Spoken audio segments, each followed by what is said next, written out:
I, a 32-year-old man, was set to tie the knot in 6 weeks. That's in the past now. I'd been with Sarah, 29, for 4 years, engaged for 1. Wedding preparations were on track. We'd secured a venue, finalized catering, and mailed invitations. We'd spent around $28,000, split evenly between us. Last Tuesday, Sarah asked to talk, her expression grave, like she was delivering terrible news. "I need James to be my man of honor," she said. James, her college ex, the guy she was with for 3 years before me, the one who's at every birthday, every holiday, every random evening when she needs to vent about her job. "Your ex-boyfriend?" I asked, keeping my voice steady. "You want him standing beside you at our wedding?" "He's my closest friend, Mark," she replied. "You know this. We've been through so much, including a 3-year relationship that ended when he cheated with your roommate." She brushed it off like it was irrelevant. "That was ages ago. We've both matured. He's different now, and he's supported me through everything." I leaned back, exhaling. "Sarah, I've tolerated your friendship with James, even though it's always made me uneasy. But having him at our wedding in that role? That's a step too far." Her expression turned cold. "This isn't up for debate, Mark. Either James is my man of honor, or there's no wedding." The room went quiet. She was serious. After 4 years, after all the planning and money, she'd cancel it all if her ex couldn't stand next to her during our vows. "Your call," I said calmly. She blinked. "What?" "You heard me. Your call. James or no wedding. You choose."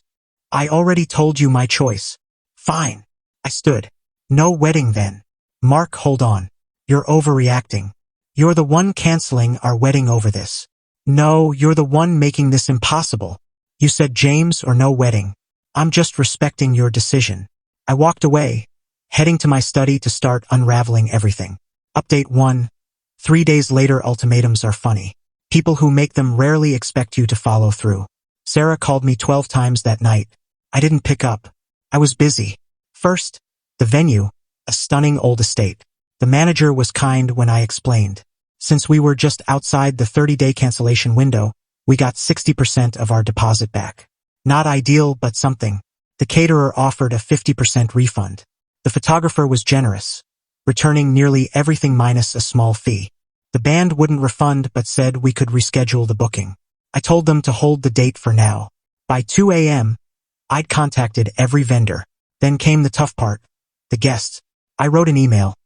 "Dear loved ones, due to irreconcilable differences, Sarah and I have called off our upcoming wedding. We're sorry for any inconvenience. If you've made non-refundable travel plans, please reach out, and I'll try to help cover costs. Thank you for understanding. Mark." I sent it to all 150 guests. Then I calculated. Total spent, $28,000. My share, $14,000. Recovered, $8,500. My loss, $5,500. I saved every cancellation email, every refund confirmation. The next morning, Sarah showed up at my place. I'd added a door chain the night before. "Mark, what have you done?" she demanded. "Cancelled the wedding per your ultimatum. My cousins called me. My mom's losing it. You told everyone. Because it's true. You said James or no wedding. So, no wedding. I didn't mean it like that. I just wanted you to see how much this matters to me. And I got it. You chose your ex over our marriage." Loud and clear. She started sobbing messy, raw tears. "Please, Mark, we can fix this. Maybe James could just be a groomsman instead." "Oh, now it's flexible?" "Yesterday it was your deal breaker. I was upset. You know how I get. Yeah, you make ultimatums expecting me to fold. Not this time." I showed her a spreadsheet on my phone. "Here's the damage. Your share of the losses is $5,500. I'll need it in 30 days. Her face twisted from grief to rage. "You're billing me? We both lost money. I'm not covering your half because you prioritized James over us. This is crazy. I'm not paying you. Then I'll see you in small claims court.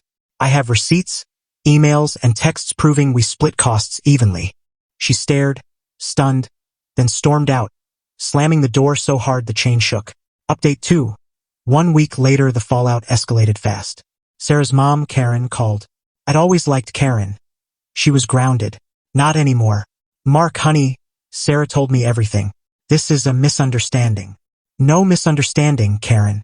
Sarah said James had to be man of honor or no wedding. I chose no wedding. But you know how girls are about their big day. She just wants her best friend there. Her ex she dated for years. That's old news. You're being jealous and controlling. There it was, the story was set. I was the insecure fiancé who couldn't handle her male friend. Karen, she gave me an ultimatum. I accepted it. That's it. You're ruining her. She's been crying nonstop. Make this right. She can make it right by paying her $5,500 share. Karen hung up. Then came the social media storm. Sarah posted a lengthy rant about how some men can't handle confident women with male friends, and how jealousy ruins love. Her friends piled on, messaging me to ask what went wrong. I stayed quiet online, replying to anyone who asked directly. Sarah insisted her ex be man of honor. I said no. She said it was him or no wedding. I chose no wedding. Most got it. A few called me unreasonable. I ignored them. Then James showed up. Not a call or text, he came to my workplace. Security buzzed me and I let him up, curious. He swaggered in, still flaunting his college fraternity ring, acting like he was still the star athlete. We need to talk. Man to man. No, we don't. Look, I get it. You're intimidated.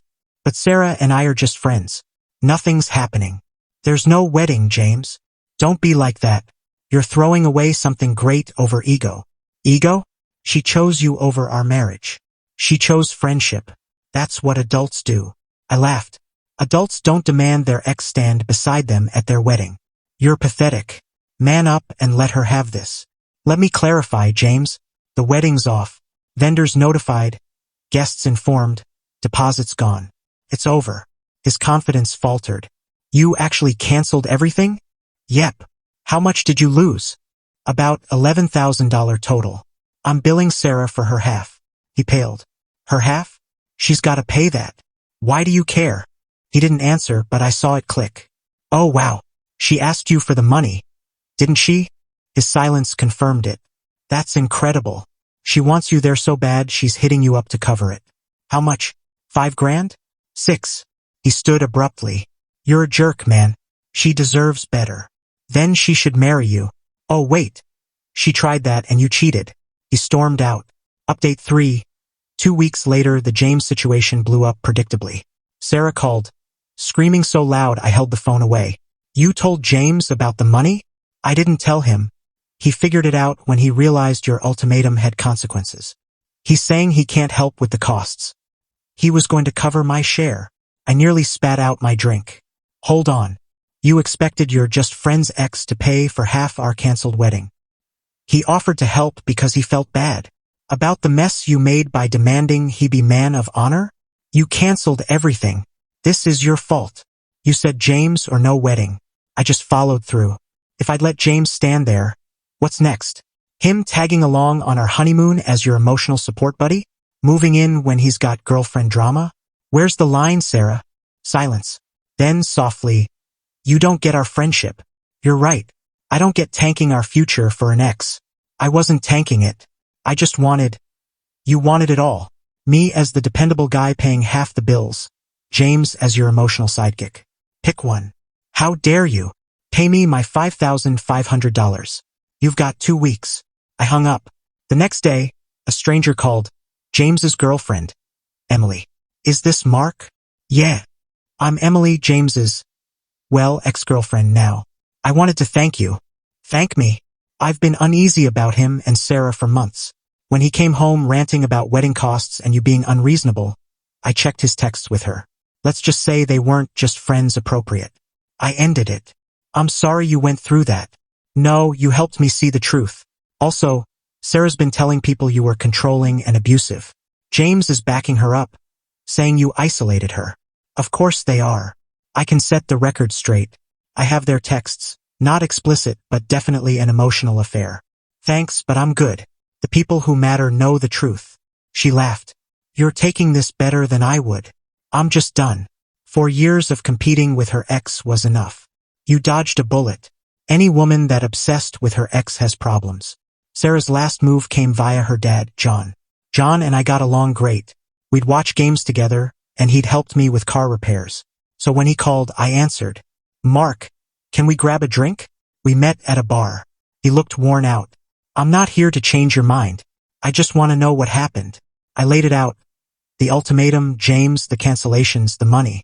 He listened, ordered another drink, and sighed. She gets this from her mom. The ultimatums, the drama. Diane pulled that on me for years. Really? Oh yeah. Buy the house I want or I'm leaving. Your sister's out of Christmas, or I'm not hosting. Always something. How'd you deal with it? Badly. Caved every time. Enabled it. Now Sarah thinks that's how relationships work. We sat quietly. The James thing, he said. I never liked it. Told Diane and Sarah it was inappropriate. They ignored me. You knew about the man of honor thing? Heard last month. Told Sarah it was a bad idea. She said you were okay with it. She lied. Yeah. I figured when you canceled everything. He pulled out his checkbook. How much does she owe you? John, no. How much? $500. He wrote a check. This is between you and her, I said. No, it's between me and her now. She can pay me back. Or not. I'm done fixing her messes. Take it as an apology for wasting 4 years of your life. I took it. You would have been good for her, he said as we parted. Maybe this'll wake her up. I wasn't holding my breath. Final update. 6 weeks later the wedding date passed. I spent it fishing with my brother. Calm, quiet, no chaos. Perfect. The night before, Sarah showed up at 11 p.m., wearing the red dress I'd gotten her for her birthday, the one she knew I loved. The door chain stayed on. Tomorrow was supposed to be our day, she whispered. Yeah, well, I messed up. Multiple times. James and I aren't even friends anymore. Emily made him choose, and he picked her. Good for them. I lost you. I lost my best friend. I lost it all. You didn't lose it, Sarah. You threw it away. Can't we try again? There's nothing left to say. You chose James over our marriage. That's not something you fix. I was confused. I had feelings I didn't understand. There it was, the truth at last. So you did have feelings for him. Her silence confirmed it. Go home, Sarah. Mark, please. Go home. She lingered in her car for 20 minutes before driving off. The fallout? James and Emily apparently reconciled. Good luck to her. She's tougher than me. Sarah moved back with her parents for now. John says she's in therapy, working on boundaries and emotional dependency. Maybe she'll grow. Maybe not. Not my concern anymore. Diane still paints me as the bad guy, posting vague nonsense about men who can't handle strong women. I blocked her. My friends threw an unwedding party on the would-be reception date. We played laser tag, ate too much pizza, and never mentioned Sarah. It was great. I kept the engagement ring and sold it last week. Used the cash for a solo trip to New Zealand I'd always dreamed of. Posted one photo of a glacier. Sarah viewed my story instantly. Still watching, I guess. People ask if I regret it. If I should have let James be in the wedding to keep the peace. No way. Her ultimatum showed her true colors. Someone who'd jeopardize our relationship to keep her ex close. The wedding would have been lovely. The marriage would have been a nightmare. I'd have spent years competing with a shadow, wondering about their friendship hangouts, feeling like a third wheel in my own life. That $5,500? Best investment I ever made. When someone shows you their true priorities, trust them the first time. And when they try to strong-arm you with an ultimatum, call their bluff and walk away with your self-respect.